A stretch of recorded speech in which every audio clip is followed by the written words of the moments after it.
Welcome back. Who could forget one of, if not the most iconic American punk rock bands, the Ramones? Now, the 70s group formed right here in our own backyard of Forest Hill, Queens, and the Ramones not only took off here in the U.S., but obviously they were global as well.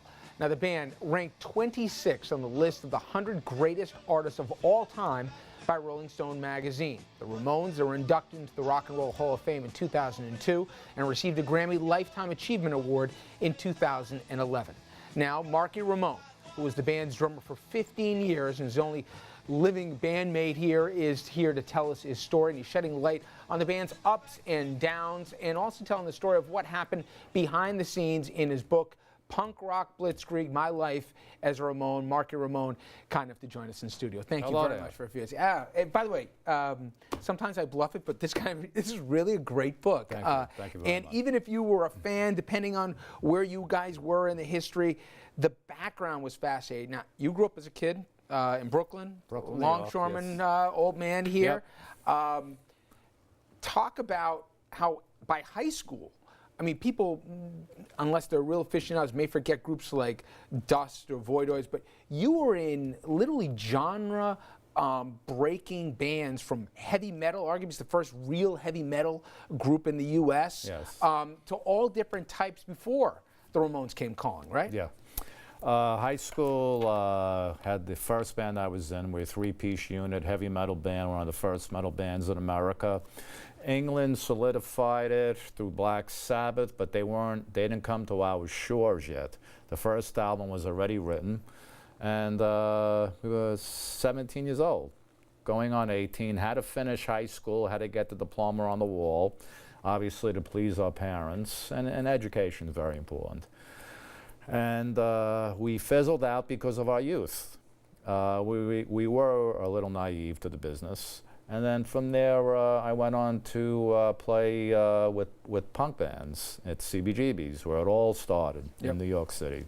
Well, talk about that, because one thing you get from the book is both the time and the city shaped your musical trajectory, the Ramones as well, a bunch of guys from Forest Hills, but it wasn't the gentrified, Disneyfied New York City here. No, and when Crown Heights was tough, not that it's what it is now, but it was a different city in a different time, wasn't it? So was Flatbush Avenue. Yeah. Flatbush, I went to Erasmus Hall High School. No, things weren't gentrified yet. In fact, at that time, when punk started, it was very downtrodden. Let's see. What happened was we needed a financial bailout, and Vice President Ford at the time, after the Nixon problem, told us to take a hike. Yep. So we were left on our own, homeless people, unemployment, strikes, but we had a place to play, which was CBGB's in 1974-75. We were honing our skills there, like every other band that played there, Blondie, Patti Smith, Richard Hell and the Voidoids, Talking Heads, etc. And we were very grateful to Hilly Crystal, the proprietor, who let us play there. And we were up against disco and stadium rock, and a lot of DJs and places didn't want us to play in their place, to play us on the radio, because we were such a new genre that the list of songs on their playlist were the ones that were making them the money. So you'd established yourself at this point, numerous bands here, and different genres, and you're known as one of the best drummers around at this point. There's a falling out in the Ramones, and Tommy Ramone, who had it, right? Yeah. He recommended you, yes. 78, and you walk in. And first of all, I mean, it must have been an amazing opportunity, but also, did you quickly say, what the heck have I gotten into here with these guys? Well, they knew me, I knew them. They used to come see Dust, in fact, before there was a Ramones. They were fans of the group, which they told me later on, and they liked my drumming, and that was one of the reasons why I got into the band. Tommy was impressed. So I didn't know he would only stay in the band 3.5 years, and I liked the lineup. But he stopped. He wanted to be on the other side of the glass producing. So I said, definitely.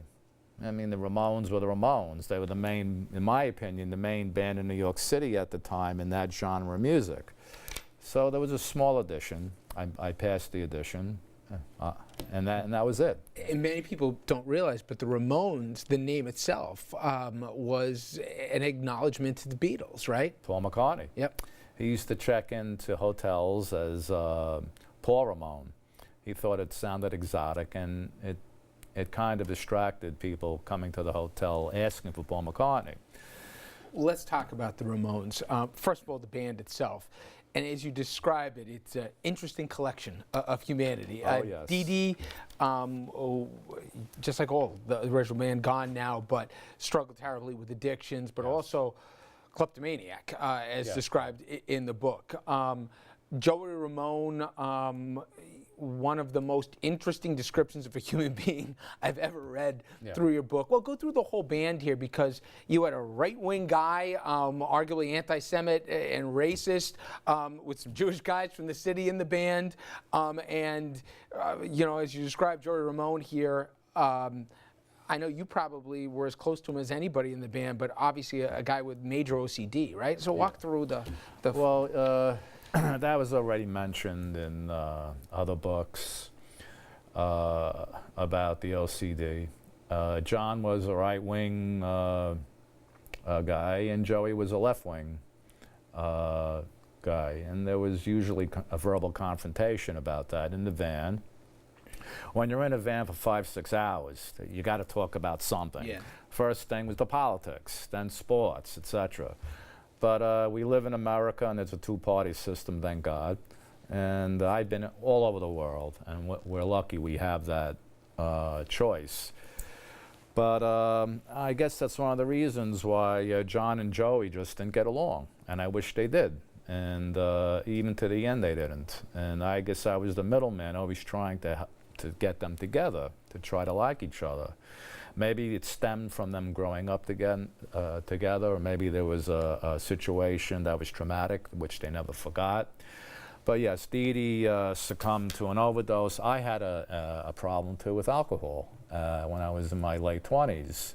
I had to stop. I realized what was more important, obtaining your dream or going down the other way, the other path.